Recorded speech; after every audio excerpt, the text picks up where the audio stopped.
And we have Matthew Hazen, CEO for Human Consciousness Support, and Mary Holland. Thank you for being part of our discussion today.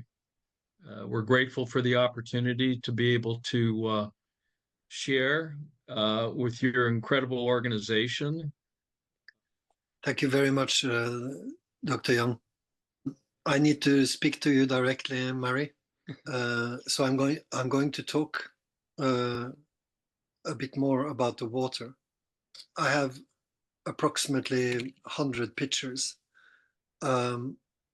findings in the water, and I was just lucky in the late 80s, beginning of the 90s. I was just stumbling on this video documentary about Morgellon disease. Mm-hmm. And at the time, these were tests apparently in Africa. And I could see it was the only reason why I remember it is because it was so weird. Mm-hmm. Right. The children had open sores, mm-hmm. with tiny cables in all of the colors of the rainbow, and I thought of it as so strange, and I tried to find the documentary once again, and they cut it, and they jumped to the conclusion that it is self-inflicted, and mm-hmm. And it's a psychological derangement, mm-hmm. The cause. Mm-hmm. The children, the open source didn't hurt the children, clearly. The pain was gone, but then it comes in waves and it starts to itch and so on. Today, we have something that is called Morgellon bonds, or I call them nano cables. Mm-hmm. And they are also in all of the color of the rainbow. And there is a link between those Morgellon bonds. I just changed them actually from the name. I wrote a long small article about why it is important to leave the idea of Morgellons and Hydra, because they have the same property, those two parasites. Mm-hmm. And these are what is referred to when you talk about microplastics. Microplastics doesn't live. If it was plastic and very small pieces, like fragments of plastic, it wouldn't move. So what makes them move in a rather mechanic way? Mm-hmm.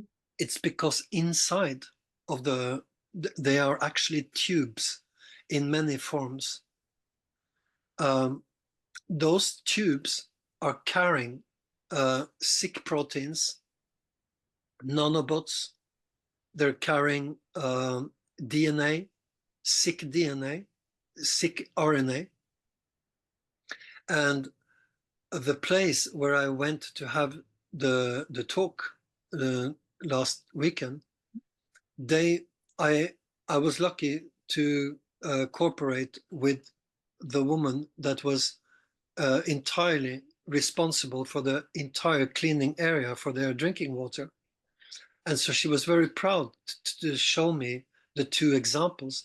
I asked her one sample from the water before it went into the rinsing system, and the other once it was rinsed. And so she said that one of the reasons why they're proud is because they're using Danish sand that is supposed to filter the water to an enormous extent. Very expensive process, mm-hmm. But the guys over there thought of it as a good investment. Well, the drinking water over there, miles from Oslo were worse than here. What a disappointment. I found nano cables in all colors inside the drops. So every time I check the water, I take sample and I put a lot of drops straight from the sample, so I can see the evolution of the water. When you look at the drops of water, you can see north and south. It's moving water. It's alive, although the molecules, the water molecules, are attacked. They can create a double membrane as much as they can coagulate. So this coagulation in the water is the sign of the greatest danger. And this is exactly why, you know, I insisted with Anders to be with you, so that because this is around the world. It's not like Norway have a monopoly on nano cables. They're all in all waters. Most probably from chemtrails, but these tiny particles, the link between the microplastic that is alive and the colors of the nanobots, they are the same. The only difference is that even though we have today 101, probably more, 101 nanobots, different nanobots, they are, so when you look at a microplastic that is moving, black, white, blue, red, yellow, and so on, you have proteins inside them, and the proteins inside them are communicating with the nanobots and vice versa, the receptors and the receivers. And much of it can also come from nanocrystals. The idea of what one could call the definition of a lipid nanoparticle is actually to mix a synthetic substance, like, for example, hydrogel or what I call polymer cells, that we really find a lot of in the water. They're extremely dangerous.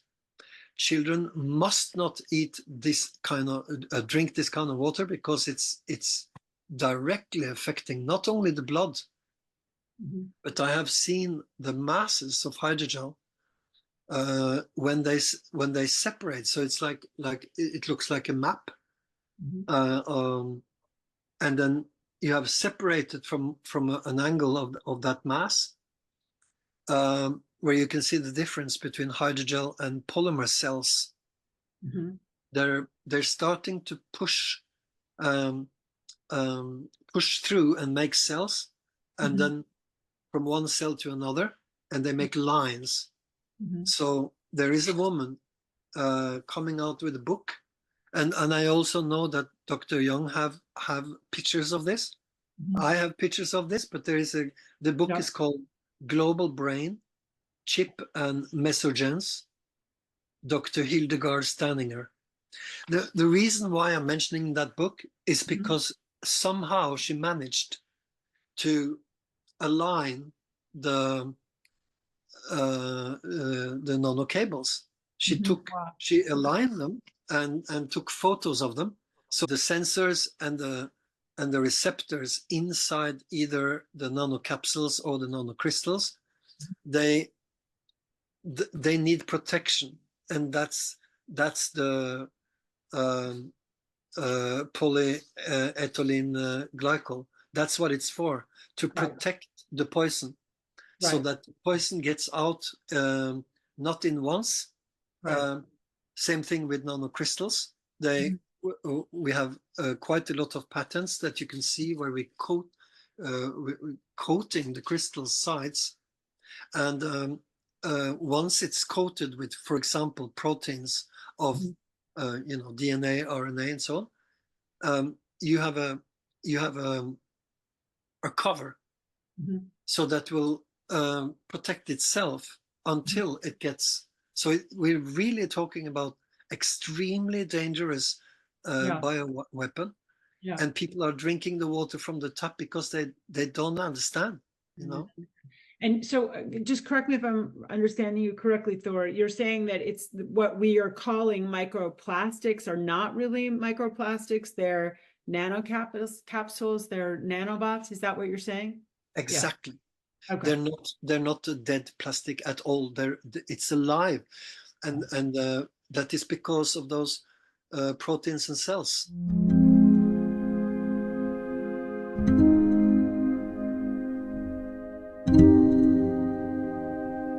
Mm-hmm.